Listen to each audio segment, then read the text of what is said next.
Nangs Reborn.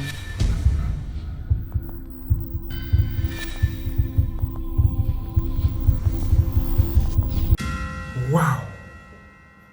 Bonjour les Reborn, bienvenue. Nous sommes de retour pour notre vidéo. J'espère que vous allez bien.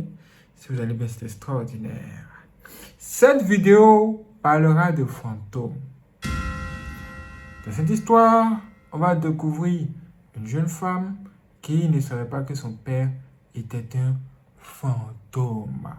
Selon le récit, on nous dit que c'est une histoire réelle qui s'est déroulée quelque part au Nigeria. Et la fille, elle est ici. Regardez la jeune femme. Vous voyez ça? Vous voyez ça? Elle habitait avec quelqu'un qu'elle appelait son père. Mais en réalité, ce dernier était mort depuis très longtemps. Mais comment a-t-elle découvert que c'était un fantôme? Il y avait plusieurs signes qui témoignaient que son père n'était pas humain, mais c'est plus tard qu'elle a fini par comprendre, surtout quand elle a découvert la vérité. Vous voyez ça? Il y a beaucoup de choses qui se passent dans ce monde. Des choses hors du commun. Et c'est ce que nous allons découvrir au travers de ce témoignage. Écoutons ensemble. Taï est née et a grandi à Lagos, Nigeria. Du coup, elle s'appelle Taï. Taï. Selon ses dires, depuis qu'elle est petite, elle n'a connu que son père et son frère. C'est-à-dire que depuis qu'elle est petite, elle a connu que son père et son frère. Elle n'a jamais connu qui était sa mère et tout ça. Et ça l'a dérangé un peu certainement. En effet, ces deux enfants ont passé le plus clair de leur vie enfermés, n'allant que très occasionnellement dehors. La jeune femme fit aussi remarquer que son père était presque toujours à la maison et ne travaillait pas. Malgré cela, il avait toujours de l'argent. Hein? Les rares fois où ils allaient dehors, le père leur demandait toujours de serrer un fruit calebasse dans leurs mains lorsqu'ils sortaient. Il leur intima l'ordre de ne jamais manquer de le faire. Cependant, un jour la jeune femme sortit de la maison sans serrer le fruit et se retrouva aussitôt dans un cimetière. C'est-à-dire que là, elle a oublié de serrer le fruit. Vous savez, les choses que le diable vous donne là, ce sont des choses qui ont des limites. Si vous pensez que vous allez respecter tout ce qu'il vous dit, un jour vous allez oublier. Et c'est ce jour-là que vous allez connaître la vérité. Que le diable, c'est vraiment le diable. Elle a oublié de serrer le fruit. Et elle retourne, elle voit un cimetière à la place de la maison. Elle se dit, mais attends, qu'est-ce que c'est? Et dans le monde des ténèbres, quand on vous dit d'obéir à quelque chose, obéissez strictement à la chose, sinon il y aura des conséquences. Et c'est la raison pour laquelle elle a fait tout ça. Là, vous devez faire très attention. Effrayée, la jeune femme retourna en courant dans la maison. Son père la gronda et lui rappela encore une fois de ne jamais quitter la maison sans la calebasse. Lorsqu'elle était petite, Taï explique que les rares fois où son père sortait de la maison, il le faisait toujours à la nuit tombée. Un jour, la jeune femme supplia son père de l'emmener avec lui dans son escapade nocturne. Ce dernier accepta. Elle explique qu'ils sont allés dans l'une des rues les plus affluentes de Lagos et que, sur le chemin, ils s'arrêtèrent près d'un restaurant de plein air où une femme faisait cuire une sauce. La jeune fille remarqua un fait surprenant. Il n'y avait pas de feu sous la marmite. Et pourtant, la sauce était en train de bouillir. Vous voyez ça? Elle sort avec son papa, elle voit quelque part. Et elle voit une fois en train de préparer. On voit la marmite. On voit la fumée qui sort, mais on ne voit pas le feu en bas. Le feu là, c'est passé où? Ça allait où? Ça, c'est quel genre de marmite ça? Qu'est-ce qu'elle fait? Mais vous serez surpris parce que la femme va lui dire. Ou bien, vous serez surpris même par sa réaction. Écoutons. Quand Taï demanda à son père comment ce prodige était possible, la cuisinière la gifla violemment. Waouh! Taï s'attendait à ce que son père la défende, mais au lieu de cela, il demanda à la cuisinière d'excuser sa fille. Ça veut dire que cette femme-là et son père-là sont dans le même camp spirituellement parlant. Et c'est comme ça que ça se passe chez les sorciers. Quand un inconnu vous attaque, si cet inconnu-là et votre frère se trouvent dans le même camp des sorciers, vous allez voir que votre frère ne va pas réagir. Il ne va rien dire. Il va soutenir plutôt cet inconnu ou bien il va lui dire bon, pardon, laisse tranquille. Ils se connaissent très bien entre eux. Mais qu'est-ce que la fille va dire? La cuisinière dit alors la chose suivante. Ta fille ne fait pas partie de notre groupe. Si tu ne fais pas attention, un jour elle finira par nous dénoncer. À ce moment-là, la jeune femme n'avait pas encore compris ce qui se passait. Ils retournèrent à la maison et son père ne lui permit plus jamais de sortir avec lui la nuit. Lorsqu'elle eut l'âge de 13 ans, son père lui trouva un mari avec lequel elle eut 3 enfants.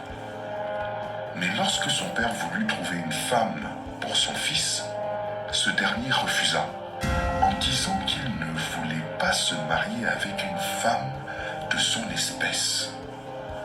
Lorsque Taï demanda à son frère pourquoi il avait dit ça, le jeune homme répondit que ça serait trop long à expliquer et qu'elle ne comprendrait pas. Un jour, alors qu'ils étaient à table, le jeune homme commença à tousser fortement et peu de temps après mourut. Taï raconta que pendant que son frère était en train de s'étouffer, son père était debout, le regardant fixement, sans la moindre intention de faire quelque chose pour sauver son fils. Ça veut dire ce que ça veut dire. Ça veut dire qu'il sait ce qui vient de se passer.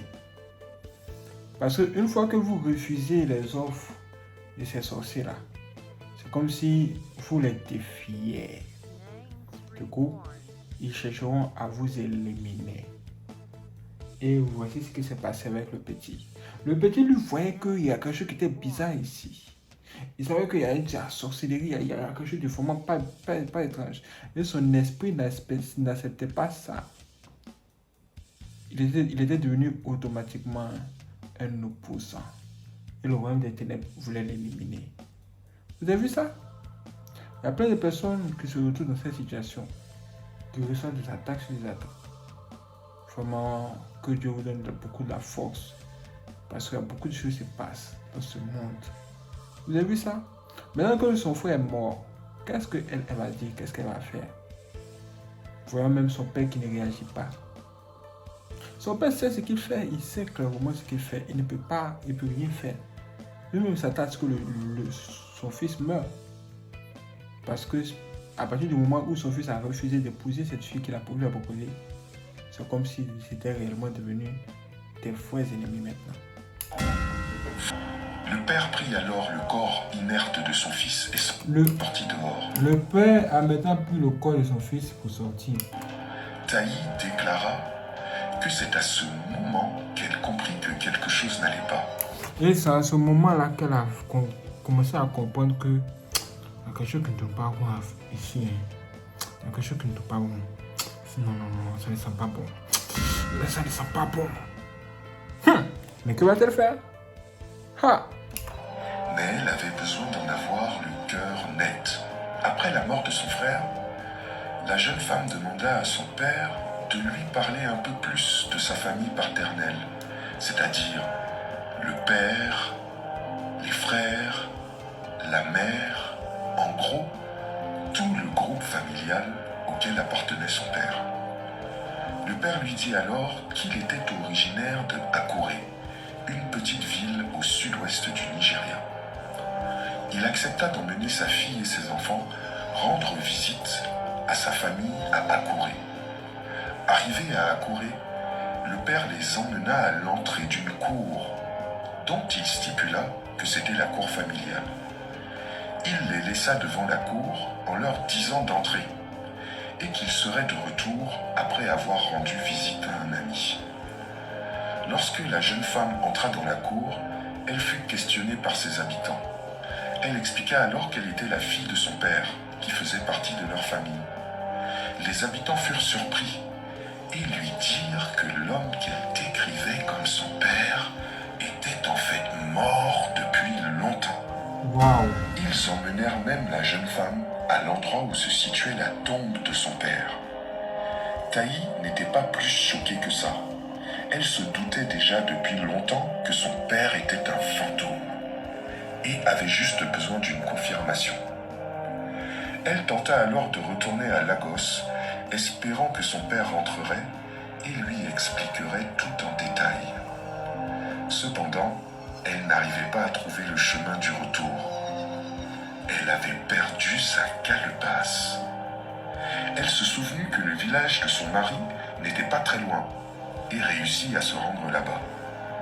Elle se présenta à la famille comme étant la femme de leur fils. Cependant, ces derniers lui dirent que leur fils était lui aussi mort depuis plusieurs années. Donc son papa lui a donné naissance, en même temps, il a marié à un fantôme comme lui. Et elle vivait parmi les morts là-bas. Qu'est-ce que tu peux faire, destin? Mais qu'est-ce que la famille là maintenant va-t-elle dire à cette femme? Par quoi va-t-elle reconnaître que cette fille est vraiment dans la vérité? Ou bien elle dit la vérité? Là, vous le voyez ici. Le signe là est là. Écoutons. Malgré cela, la mère de son mari reconnut les traits de son fils au travers des 3 enfants de Taï. La mère de son mari, c'est cette mère qu'elle a apparemment. C'est elle qui a reconnu les traits de son fils décédé au travers des enfants que la fille a eus. Alors là, c'est incroyable. Elle laissa donc Taï rester avec eux. Et jusqu'aujourd'hui, elle réside dans leur village avec ses enfants. Cette histoire incroyable défraya la chronique au Nigeria. Vous avez entendu ça? Vous avez entendu ça? Quand j'ai entendu ça, je me suis dit, mais waouh, comment c'est possible? C'est incroyable. Est-ce que ça peut être réel? En tout cas, dites-moi ce que vous en pensez en commentaire. Est-ce que vous avez déjà vécu telle expérience? J'aimerais bien savoir tout ça. Sur ce, je vous donne rendez-vous pour la prochaine vidéo. Soyez prêts. Waouh, c'est extraordinaire. Merci la fois d'avoir regardé cette vidéo. Si vous avez aimé, laissez tous les j'aime. N'hésitez pas aussi à la partager à vos amis. Et si vous voulez faire des dons pour soutenir Yansrubon, vous pouvez le faire par virement bancaire. Dans la description se trouve un lien. Quand vous cliquez là-dessus, vous avez accès à toutes nos informations bancaires. Merci à toutes les personnes qui vont nous soutenir. Que Dieu vous bénisse. Mon nom complet c'est Nyongoza Jean Williams. Et mon numéro de compte bancaire commence par 12 14 et se termine par 001. Merci d'avoir regardé cette vidéo. Je vous donne rendez-vous pour la prochaine vidéo sur Yansrubon. Soyez prêts. C'est parti.